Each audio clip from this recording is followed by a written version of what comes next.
Carlos Bolsonaro esteve mais cedo na Papudim, ele visitou o pai dele, Jair Bolsonaro. Quem também esteve lá foi o deputado Nicolas Ferreira para visitar Bolsonaro e rebateu críticas de Eduardo. Ao cobrar apoio à pré-candidatura de Flávio, Eduardo disse que falta memória a Nicolas e a Michele. O Nicolas respondeu. Vamos ver o que ele disse, em resposta a essa fala do Eduardo Bolsonaro, filho do ex-presidente? Primeiro que eu discordo que eu tenha amnésia e que a Michele tenha amnésia. Eu me lembro muito bem de todos os anos que eu fui atacado injustamente. E diante das situações que estão acontecendo, nós temos o pai dele preso, sofrendo dificuldades de saúde. Você tem as pessoas do dia 8 presas e precisando da derrubada do veto à dosimetria. Você tem o STF envolvido em diversos escândalos.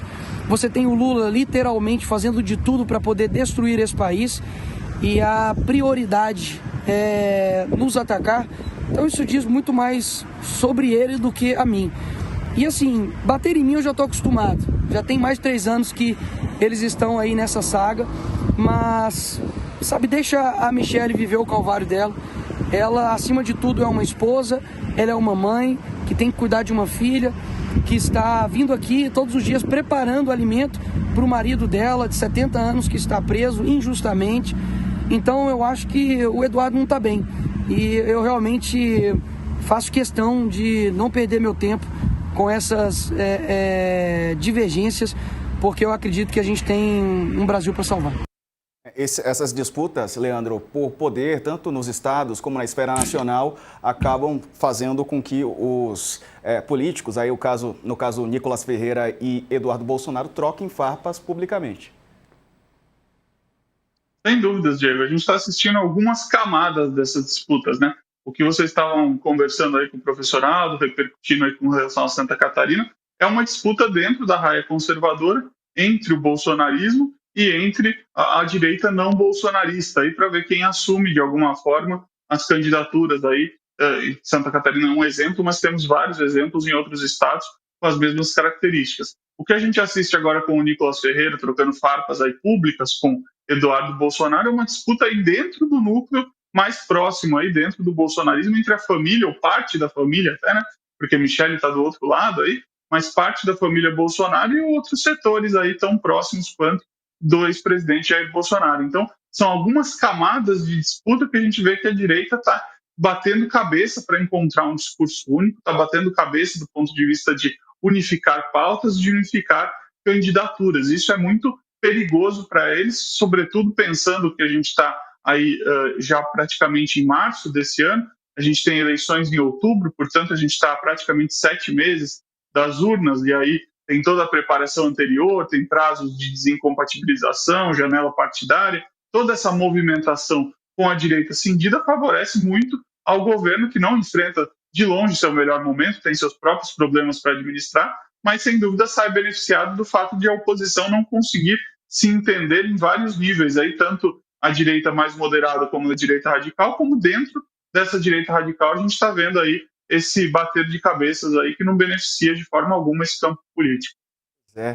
Aliás, o Nicolas Ferreira, nessa entrevista que deu ali na saída da Papudinha, falou bastante, inclusive sobre o presidente do Senado, Davi Alcolumbre. Ele disse que Alcolumbre está de 4 para o Supremo Tribunal Federal, né? Disse, foi uma queixa a não instalação da CPMI do Banco Master, darão abertura de processo de impeachment contra ministros do Supremo. Ele disse que o Alcolumbre se ajoelha para o Supremo Tribunal Federal e, enfim, falou tudo isso e muito mais, Aldo Fornazieri.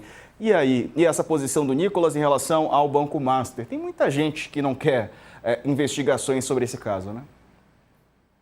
Agora, na verdade, o que começou a pipocar na imprensa nos últimos dias são as famosas festas do Vorcaro, né? E esse evento, essas festas têm um teor explosivo porque envolve muita gente, né? Quer dizer, e pode até, digamos assim, respingar para o lado das famílias desses políticos e servidores públicos que estão envolvidos. Quer dizer, é um caso muito complexo, que muita água vai rolar e, evidentemente, parece que há quase que um consenso, não digo um consenso total, porque o Nicolas expressa o contrário, mas que de não abrir CPI em torno desse caso, tendo em vista esse teor altamente complicado que ele tem. Mas eu concordo com o Leandro, eu acho assim que eu tenho dito o seguinte, quer dizer que o bolsonarismo, a extrema-direita faz de tudo para eleger o Lula. E o governo Lula faz muita coisa para não querer ganhar. Então,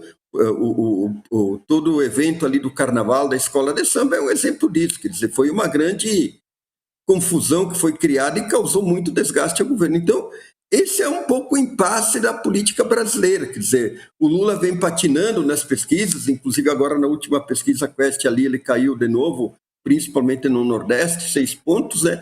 E o bolsonarismo, embora o Flávio tenha crescido e se consolidado, ele tem todas essas divergências internas. Eu acho que o Flávio Bolsonaro ele vai sofrer durante a campanha sobre o problema da capacidade argumentativa que ele tem, né? Quer dizer, ele fez um encontro ali com o setor financeiro e ele se saiu mal, quer dizer. Então, é uma eleição que tem um grau de imprevisibilidade muito grande, mas eu insisto, quer dizer, o bolsonarismo faz um grande esforço para eleger o Lula e o governo faz um grande esforço para não querer vencer. Então, é um pouco esse dilema da política brasileira. Aí vamos ver se a terceira via aí ela consegue alguma coisa no meio dessa confusão toda.